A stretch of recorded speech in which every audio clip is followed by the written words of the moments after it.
Howdy, everybody. Welcome to the Doodle Dad Podcast. I'm Justin Lopez with Supreme Doodles of Texas, and it's great to be with you this morning. Thanks for tuning in to another episode. I've got my Dutch bros here. We're ready to tackle film day. In this episode, we're going to talk about naming your puppy, and it's a big deal. I mean, for so many weeks, you see pictures and videos from us, your trusted reader, and it's gaining that personality, and you're really trying to match it with your family, your lifestyle, what works for you. And we're going to talk about, how that transpires into like an intellectual type of trigger for your puppy. But let's just talk about the emotion behind naming your puppy. It's a big deal. And, you can come up with certain things. Kids are always, seem to like be first to the pipe with some name ideas, and you just want to make sure that there's some emotion behind the name. When naming your puppy, clarity beats creativity every time. Just know that when you name your puppy, it's used as a training tool, not just a vibe. So make sure that it's short, clear, and precise. The name is not just an identity. It is what is going to be the encourager sound. It's that sound of encouragement. It's the sound of action. It's the sound of engagement. And that is what's important. And so really thinking about the name is crucial to the transition into your home. So we're going to talk today about the ingredients behind creating your puppy name. Your puppy name really is their first command, right?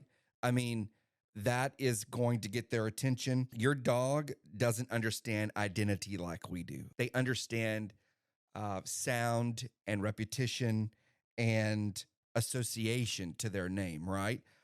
So it's a little different than we think of identity from a puppy name perspective.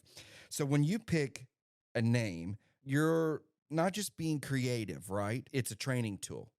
You are choosing a training tool, a recall cue, a communication trigger.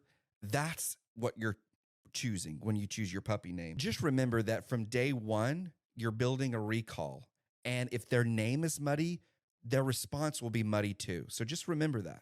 Puppies learn through sound recognition, right? I mean, we know this when we're trying to get their attention and we're squeaking a toy. It's a sound recognition, and their name plays that same role. Repeating that name is going to trigger that recognition, and it's positive association. So they're not thinking, oh, that's my name. They're thinking that sound means I should look up. That sound means I need to respond. It sounds like something good is coming. So sound and alert response, when your dog hears their name, what do you want? What are you looking for your dog when you say their name? You want an immediate head turn. You want that immediate action. You want eye contact. You want engagement. And so those short names, they cut through noise. They're easier to hear in busy environments. Thinking about having a birthday party, or you're at a pet store, or you're at a dog park, and you're having to call out Princess Buttercup. It doesn't work, right? There's too much noise. There's too much going on. But if you said Coda, it's very easy to cut through the noise and the sound. And they create a quick neurological ping, those short one-syllable, two-syllable words. Think about, like we just talked about, a park, a dog park, a birthday party, in those kind of family environments that you want your dog to be a part of, but you want to be able to get your dog's attention when you want to get the dog's attention. Y'all, listen, you're going to say the puppy's name, the dog's name as it gets older 1,000 times. And so if you're not comfortable hollering that name across the soccer field or the football field, don't name your puppy that, right? If it's not clear, precise, and short, don't do it. Think about those large events, those environments.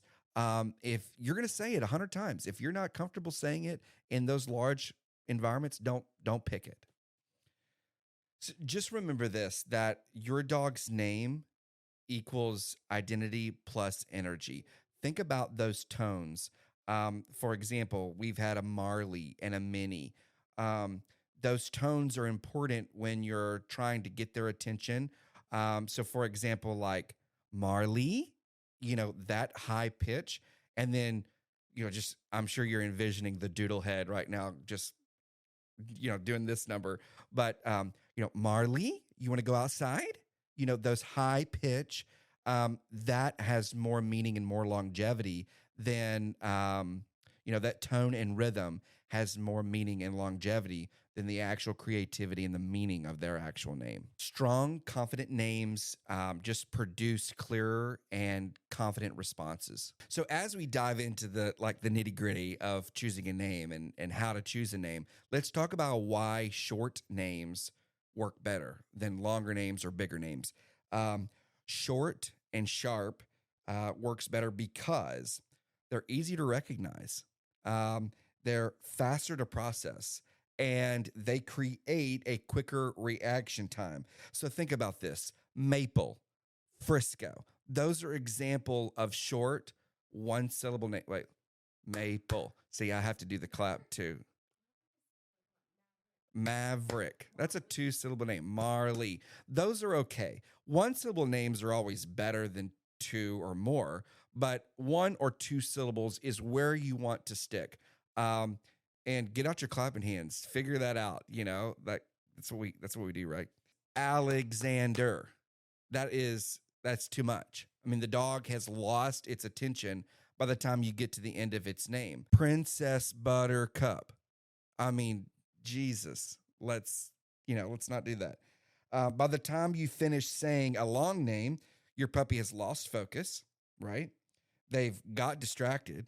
They've seen a squirrel already by the time you finish their name, right?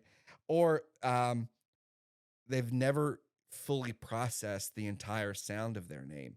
And remember, the sound of their name is that trigger.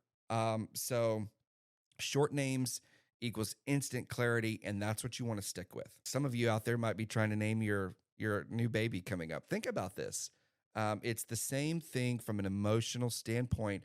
You want that dog to know that when his name or her name is being said, that is pay attention to me.